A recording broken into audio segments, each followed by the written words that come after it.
You're ever watching a YouTube video or your favorite YouTuber, and then all of a sudden you get this huge burst of inspiration thinking, I can do this.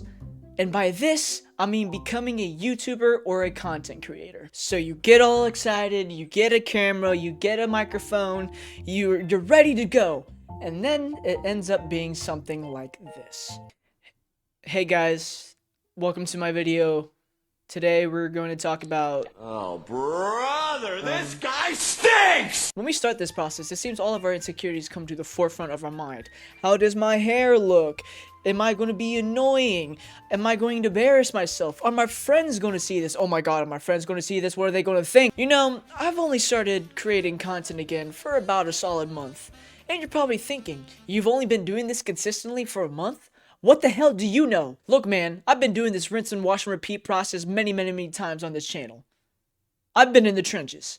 Now, maybe I'm overreacting a little bit. You know, maybe being a small content creator isn't actually that bad. That's if you don't like sleep, happiness, or validation. I think what a lot of people don't realize is how much work actually goes into becoming a content creator or a YouTuber, and how much work it takes to not only make a good video, but just a video in general. The first thing I do when I have an idea for a video is making a script, because I am terrible at freeballing. Freeballing? I am terrible at, you know, just looking at a camera and beginning to talk because I can't articulate my thoughts or gather all my thoughts because they're just all over the place, as you can see right here. So, you know, I usually make a script and then I read from said script while making a video.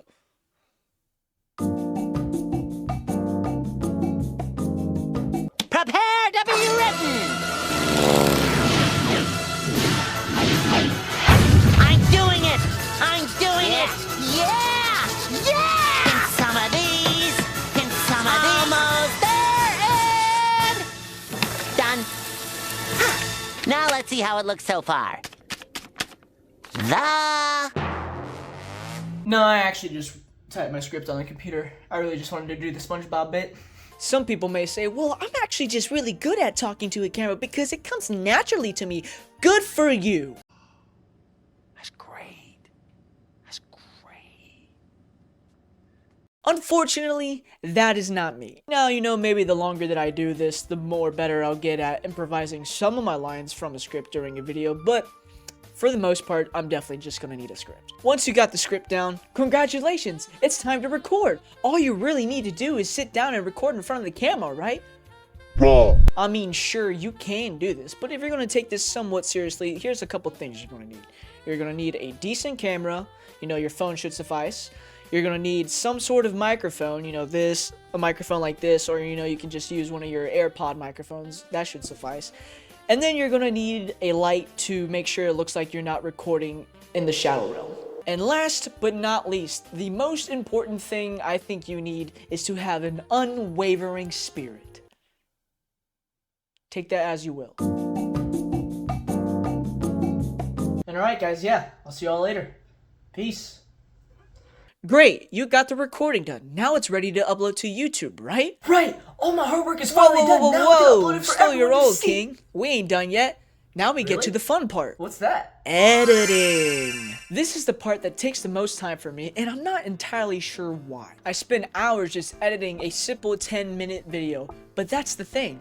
It's not that simple. I mean, it could be. I could just upload a 10-minute video of unedited mess of me just ranting to a camera about a topic that I enjoy. But again, I'm not good at that. I gotta do quick cuts, add cool effects, add whimsical noises just so I can keep you entertained and keep you here. I hope you're still here, by the way. Please. Then comes the thumbnail and title.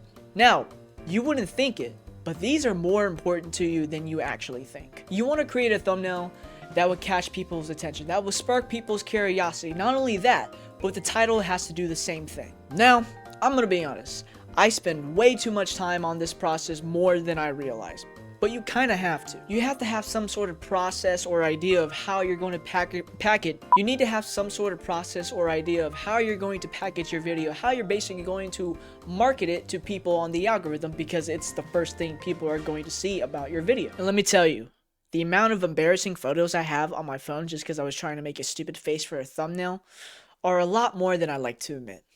But hey, you do it for the love of the game. Once you finally do all this work, you've made the script, you recorded the video, you've edited, you've made the title and thumbnail to your liking. Now it is time to upload this piece of cinema that you have made. You know, you post the video, you leave your computer, a couple hours go by, you know, you're just going on about your day. You come back home, you open up the YouTube Studio app, you're thinking, man, this video is going to be doing great. I spent so much time and effort into this. Only to realize that the video has gotten 10 views in about 6 hours. And 8 of them were you actually refreshing the page throughout the day, and one of them was your mom, who didn't even watch the video all the way halfway through. It's rough out here. Now, if you are blessed by the algorithmic gods, your video might actually gain some traction within the first few hours. You know, your video will get a couple views, a couple likes, a couple comments. You know, you see the video doing well. You see the numbers going up and you're excited. You're like, wow, this video is actually doing really well. Then a day or two goes by and then all of a sudden it just dies.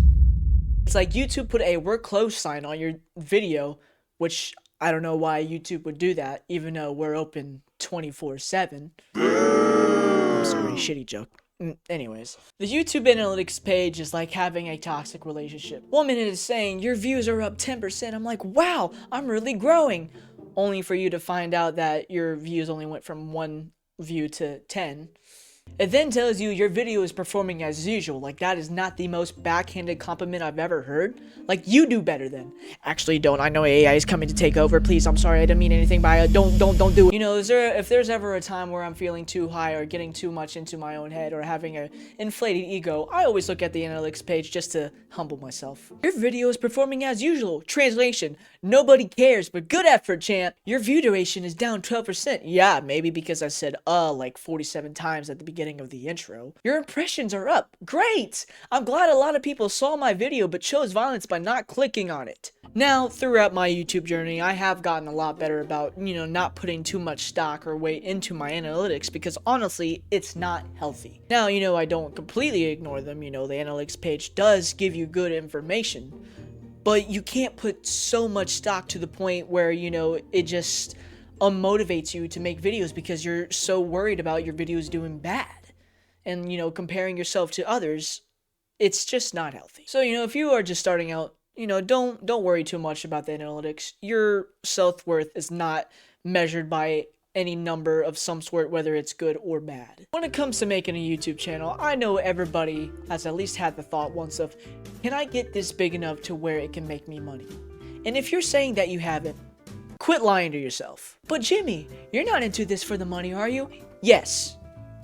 I'm gonna be honest, this is a space where we're honest with each other? Yes, I am. Now, am I making money from these yet? No. But would I like to eventually?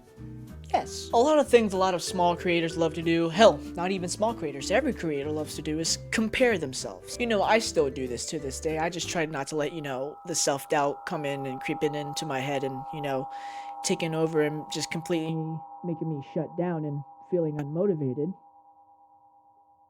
But, you know, we work with what we get. You know, you start comparing yourself to others. Maybe you see other channels doing better than you even though you are doing similar content. And I know it's easier said than done, but quit comparing yourself to others. You know, they are right when they say comparison is the thief of joy. It's just not worth the energy, man. Because when you compare yourself to others, you know, you start getting to your head to the point where you start thinking, this isn't really working for me. Maybe I should switch up content and maybe I should just try to become the next Mr. Beast. And once you're done doing all of that, you get up and you do it again and again and again and again. But at the end of the day, this whole process, all these troubles that you get, all these troubles, you know, that can come with recording, it's worth it to me. Because creating videos is like a creative outlet for me. I've always enjoyed making videos ever since I was a little kid. I would take my mom's laptop, I would take it to my room, and I would just start recording myself doing whatever I found interesting, whether that was playing with my toys, talking about a movie I liked, you know, reading books that I found interested. You know, I always used to call it the Jimmy Show. Even in my high school days, you know, there was a time or two where I would pull out a camera and just make a skit for fun just because I was bored. You know, content creation or making videos have always been some sort of a part of me, honestly. You know, content creation, making videos, I feel like it's just a part of who I am. I've seen it all and I've done it all. You know, I've made TikToks, I've made Vines. Yes, Vines. I never did make Musical.ly, you know, I never hopped on that trend. I don't think I really wanted to. You know, I would record things on Facebook. There's still videos of me on my Facebook. Now, no matter how long I go without making content, because there has been periods in my life where I've just not made anything just because I've either felt uninspired to or just, you know, didn't. You know, content creation has always found a way back in my life. You know, this is something that is fulfilling to me, and it's always been that way. And yeah, maybe only a couple hundred watch my videos. Thank you, by the way. You're amazing. But those couple hundred of people decided to give my video a chance, whether it was 30 minutes or 30 seconds. You know, it's appreciated. You know, every time I get a subscriber, it's like a feeling of I just convinced someone at a bus stop to join a cult in a nice way. And the best thing is when someone comments on a video, you're like, hey bro, this is a good video, or like, how are you so underrated?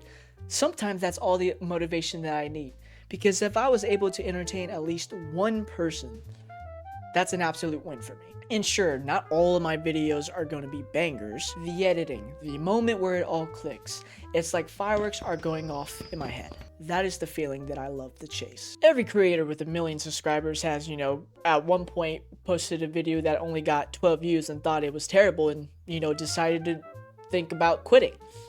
But the thing is, they didn't. Maybe being a small content creator or YouTuber isn't a curse. You know, it's a free trial. No one's watching you, so you can experience, you can mess up, and you can just do it all over again. YouTube's kind of like learning the piano. You know, you're bad for a while, you're making noises nobody likes. But then as the days goes on, you know, you actually start sounding pretty decently. You don't realize it now, but these videos are like creative reps. You know, you are getting ready for the day people actually do start paying attention, because when they do, you know, hopefully your videos are up to your standard and the viewer's standard. But, you know, there's always room for improvement. There's always way to grow. There's always way to, you know, take it up a notch. Being a small creator is hard. But if it was easy, everyone would do it. You don't need millions to make an impact. You just need one person to say, again, hey bro, this video was fire. Yeah, it's hard. But honestly, I just like making stuff. And if I can make someone laugh or relate to someone, that's enough for me. Now, will this video blow up?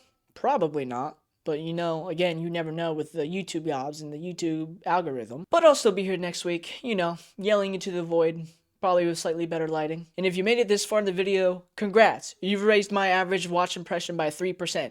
We're basically business partners now. Thank you guys so much for watching this video. If you enjoyed it, please make sure to give a like, subscribe, comment your thoughts on what it's like being a small YouTuber if you are one, or if you ever had thoughts about becoming a YouTuber or a content creator. I'd love to know y'all's process and, you know, experiences with this.